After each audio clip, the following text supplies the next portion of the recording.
Hello everyone, আমি প্রিয়াঙ্কা দে taro reader.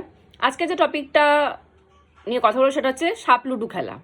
সাপ ludo খেলা মানে হচ্ছে আমার কাছে না, এই যে আমরা যে মানুষ জন্ম নিয়েছি, আমাদের যে 13 লাখ জনি আছে, একটা ছোট পিঁপড়ার থেকে শুরু করে একটা আরশোলা, একটা টিকটিকি, একটা ব্যাঙ, একটা কুকুর, একটা বিড়াল, একটা সিংহ, হাতি, বাঘ, গরু, সব জনি পার করে আমাদের মনুষ্য জন্ম আসতে হয়।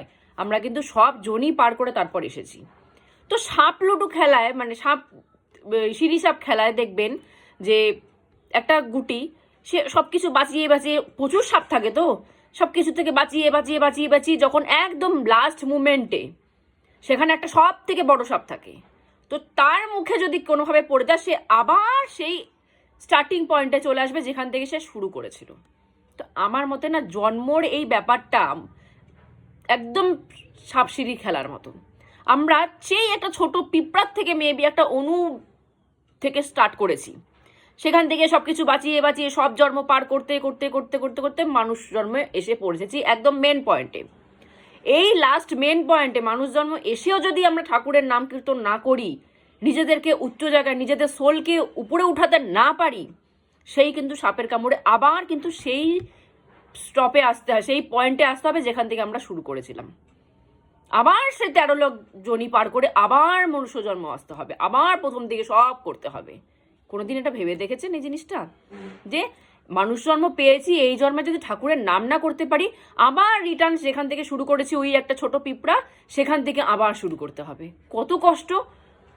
মানে এতগুলা জন্ম পার করে, কত কোটি বছর ধরে মানুষ এত জন্ম, সবগুলো জন্ম পার করে মানুষ জন্ম এসেছে, আবার যদি ভুল হয়ে যায় আবার সেখান থেকে শুরু করতে হবে। তো তার থেকে বেটার যে মানুষ জন্মটা পেয়েছি আমরা কাজে লাগাই। কি করে কাজে লাগাবো?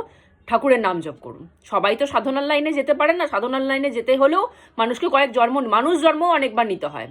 কেউ যদি অল্প সাধনা করে থাকে, নেক্সট জন্মে তাকে এমন ঘরে ফেলানো হবে, সে সাধনা দিয়েই স্টার্ট করবে, সে ভক্তি দিয়েই স্টার্ট করবে।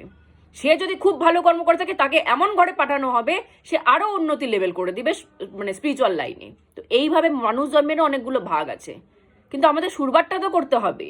শুরুবাত যদি না করি তাহলে আবার নিচে চলে যাব, আবার সেখান থেকে শুরু করতে হবে। আর যদি শুরুবাত করি তাহলে দিন বাই দিন উন্নতি হবে, আমাদের আত্মাটার উন্নতি হবে। এক টাইমে গিয়ে এমন সাধনা করবেন যে মনুষ্য জন্ম, এই জন্মের থেকেই বেরিয়ে যাবেন, মোক্ষ প্রাপ্তি হয়ে যাবে। আর এই জন্মের মধ্যে আসতেই হবে না, এত কষ্ট পোয়াতেই হবে না, কোনো জীবের শরীর ধারণই করতে হবে না। তো জিনিসটাকে কাজে লাগান, মানুষ জন্মটা পেয়েছেন, সেই জিনিসটাকে কাজে লাগান। আজকের মতো এখানেই স্টপ করছি। জয় গুরু।